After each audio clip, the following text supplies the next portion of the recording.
All right, due to some video issues, there's some things you didn't get to see. Remember the formers that had sort of partial cuts through them? I used this Zona saw to cut the rest of them out. So that was the part that went in the front. That's going to be glassed in, and there's going to be a front nose piece on it. And there was the other former that was in the back. And then all this gray stuff that I'm pointing out is all the interior stuff that I put in without you seeing. All I can tell you is it was all foldable and it all fit. And you can see when you're looking in there, it's all just kind of crudely, I would say crudely drawn on. And there's some thicker folded junction boxes and things. There's some boxes that are made. The side consoles there for the pilot where the throttles are and some other switches and things. There's little instruments down there.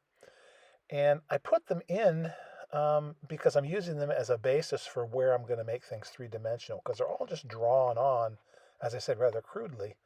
Well, that's where the joystick's going to go. But surprising to me, when I put it all together, it actually looks pretty good. My formers there are 1/16th, or two pieces of 1/16th, and they're kind of thick. So those I have to deal with a little bit to cover them up. But I mean, my point is, I really thought this would look really kind of silly. But like even like back there, there's a whole bunch of radio boxes and things under the gunner. And even though they're just drawn on with pen and ink, and there's an instrument in there, there's another set of instruments that go in that piece. Um, they look surprisingly good. Especially underneath a canopy. Who's going to care? There's going to be the front instrument panel. The front instrument panel is going to fit. I'm going to make my own instruments and stuff. That's what we'll probably do after this video because I want to make them look good. But those just will fit up there in the nose. And but again, my whole thing here was, and there, oh yeah, there's some armor plating that looks pretty good. But my whole deal here is that the thing fit amazingly well, except for the front seat. There's the pilot's seat. Now, I, for the life of me, could not get this to fit. It is too wide. Um, Everything's fitting well, so I don't know if I don't think it's me. So all I'm going to do is make a facsimile with a rear seat, put some pads up there in the front. Those are very prominent where the pilot's legs sat. Just going to make it smaller and put that in, but I was pretty pleased. So now what I wanted to do was take bits of plastic and cut them and start to make little junction boxes and things. There's my little hole punch that I use to punch out little circles out of plastic. And so I'm taking different pieces of plastic, thin plastic that I use for my plastic models all the time. And I'm doing what I always do with those. I'm making a scratch cockpit, which is basically cutting out a bunch of little circles and things that look half decent. Any tool can be the right tool there. And what I'm doing is making little dials and little switches and things on these boxes. The notion is to basically use what the artists have drawn in the design and use those as places to put my three-dimensional pieces, which are going to be a combination of paper and plastic and metal. So you can see I have these cut out, and then I just put a little plastic cement on these, and then I usually lick the tip of the X-Acto blade, and then go ahead and just put those on places, just to make them look more interesting. Then I use my new little hole punch here to cut some nice little small, very accurate pieces of paper out in multiple places. And those I added on more places, or even added some on top of the others just with some of the white glue. The idea is that when I glue all these little junction boxes and radios and bits and pieces in, it'll give things relief. And when I paint it up and I dry brush it, say, it should look pretty cool. It should look like a pretty nice scratch-built cockpit. But again, I'm using what the folks already had in there to just building directly on top of it, basically using it as a template. And that way it won't be just two-dimensional. But again, I reiterate, if it's all you had and you didn't want to go through all this, you really wouldn't have to. I mean, it doesn't look too shabby in there, in my opinion. But I'm just using glue, either super glue or plastic glue or a little white glue, to put spots where I want gauges. And you can see there's tiny little bits of white in there. See those? Those are slightly smaller pieces that fit in other places or fit on top of other pieces, other little dials. Because I'm trying to make relief and make things that will show up when I dry brush. Because all this will be like a German gray color, and then they'll be washed with some dark black. And there's one that's kind of done. And then you just start gluing them into the cockpit. And so I take a nice blob of my white paint, the tacky glue, and then I just put it where I think it should go. And again, these aren't 100% accurate, but what they do is um, they do make things look, again, three-dimensional. So on the side in there, you can't see it, but there's a couple places that are drawn in black that look like some kind of junction box. And there's another one that I built and put it on top of that. I'll also put in some wire in there using some fuse wire. You can use copper wire, whatever you got, just to make it look more interesting. But there they are, kind of hidden down in there. But painted up, they will look really cool. And now in there, you can see drawn in are some stringers. So to do the stringers, I do just like I do with plastic models. I stretch some sprue. So I heat it up, and you get it so that you usually don't want it to catch on fire, which this does. That's all right. But you heat it up, and then you just carefully pull it apart. And I wanted a thin piece and then a slightly thicker piece. So you pull it to the thickness you think you want, and once you got it, then you kind of pull more and more and more, and it sort of stays the diameter you want. Here's one that I want to be a little thicker, so you let it dry a little longer or cool off a little longer. And then when you pull, you've got a thicker little piece of sprue, and you cut those up, and those are going to be the main parts that are going to again, make the stringer look three-dimensional along the side interior of the fuselage or the cockpit walls there. Because this is going to be real obvious, because you got the canopy, which is kind of big and clear, and so you want to take your time and make this look half decent. For the 16th time, if you didn't do any of this, the cockpit looks pretty good. It really does, as is, and this model is surprising me more and more every time I start playing with it, because it isn't as bad as I thought it was going to be. All my scary incidental music is for fun, but I should start playing Vivaldi or something, because it's coming together nice so far. So put some glue in where that stringer goes, again using the drawn on design as a guide, and then just go ahead and put my stringer in. Let it dry. It's absolutely perfect. Works very well. So no issues. Putting smaller pieces in there, because you see that big black piece in there, that's going to be a double thick piece that's going to have multiple instruments in it. So I'm just leaving space for it.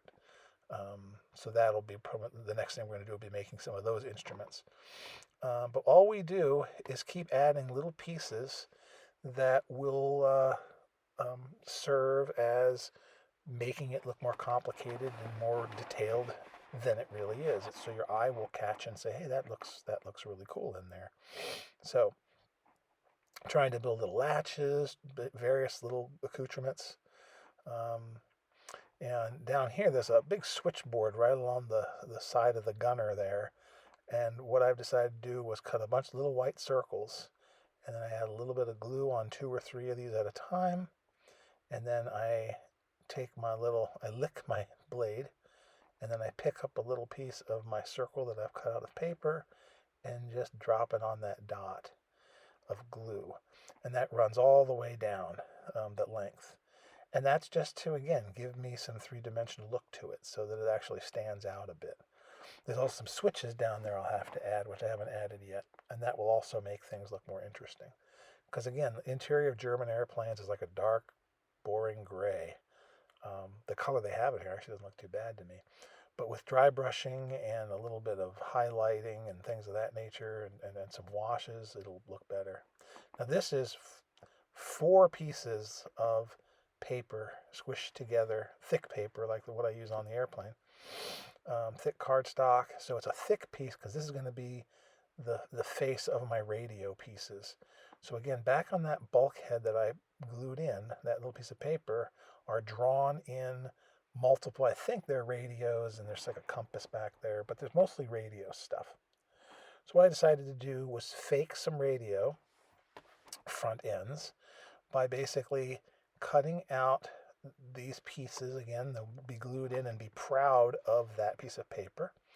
And so I just cut up a bunch of these to the right size, or again, the approximate right size. They don't have to be perfect, but they're going to look better than just a flat piece. Because again, this will all be primed and painted. And now I'm just checking to make sure how big they need to be. And then I just start cutting these up into multiple pieces. Some are smaller square things. Most of them are kind of longer, I'm checking that again, longer rectangles. And you just cut these off carefully, and you just make a ton of them. I need at least 5 or 6, I believe. So there's the basis of them, the basic pieces.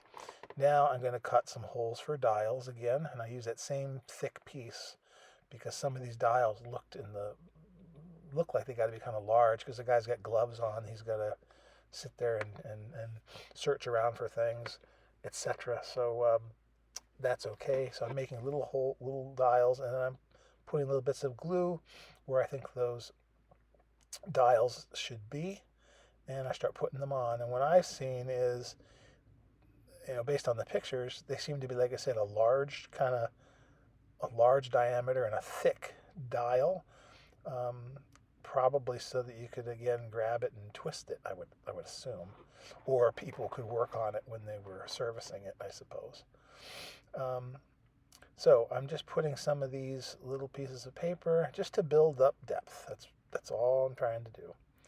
And the next thing I do is try to make little handles. So that's a thin piece of fuse wire, and I cut it to a little bit wider than the piece of the face of the radio, and then I grab it in the very end, and I bend. So I make two little right angles. So I'm going to make a little handle because I figure I've seen lots of radios where those pieces, and then I put some glue on the ends and glue them on the radio face where I want it.